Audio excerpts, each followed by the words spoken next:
time and energy. You should spend your time and energy like you spend your dollars. Wisely. With intention. I'm guessing you don't have kids yet. Or maybe you don't even want kids. If so, ka-ching! You've just saved yourself lots of time and energy. And money. If you're out of school and you're just starting your career and you don't have kids, you actually have more time and energy at your disposal than most other people on the planet. Think about where you're spending your free time and energy. What do you do during evenings? What about weekends? If you're not working right now, how do you spend your day? Maybe it's Netflix, the gym, sleeping, reading, Instagram, Tinder, drinks with friends, partying, applying for jobs, shopping, or any number of other things. Make a mental list. Got your mental list? Good. Now, think about each individual item on your list and decide if it's generally a good investment of your time and energy, or if it's generally a bad investment of your time and energy.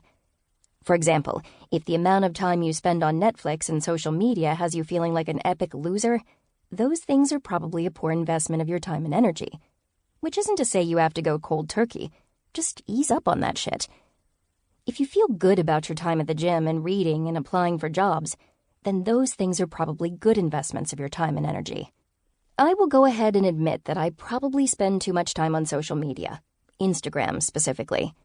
It's just so easy, especially if I just have 10 or 15 minutes to kill between other things. I'll just kind of zone out and start scrolling, and I never really feel like it's a particularly good or rewarding use of my time. So, bit by bit, I've started to curb it. I'll throw my phone in a drawer if I want to focus, and I've started keeping books on a side table in my living room so they're easy to access.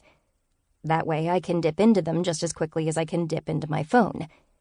Plus, reading is actually something I really enjoy, so doing more of it feels like a better investment of my time.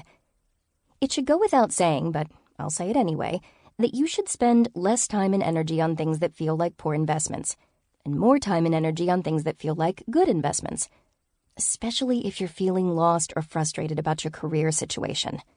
Sure, have a life, see your friends, binge watch the new season of Stranger Things, but use some of your time and energy to do stuff that'll help you get unstuck and move forward. You may not have a ton of cash right now, but you do have time and energy. Spend it wisely. The other kind of student debt. If you breezed through the first part of this chapter without a care in the world because your parents paid for school and you don't have any student debt, congratulations. For real, you are the envy of your peers.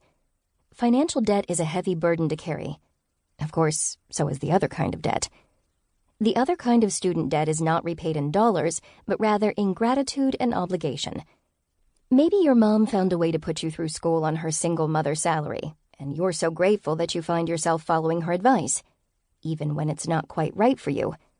Or maybe your parents emigrated from a turbulent country so you could have a chance at a better life.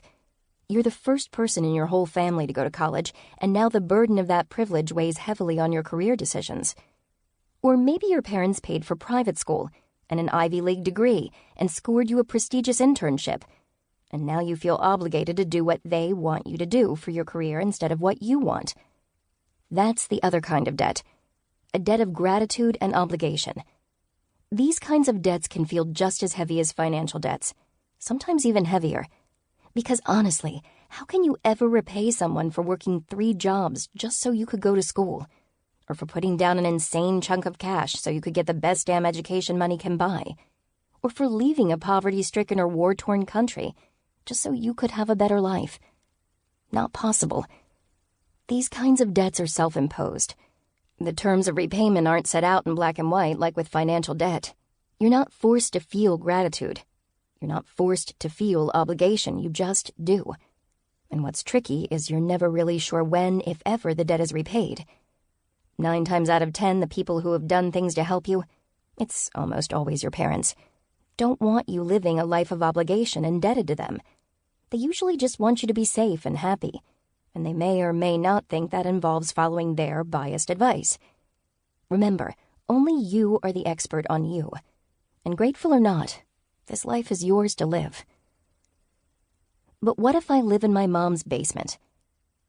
Part of this whole adulting thing means living it up sans financial help from parents. At least, that's what you aspire to. But sometimes you're down and out, and if a parent offers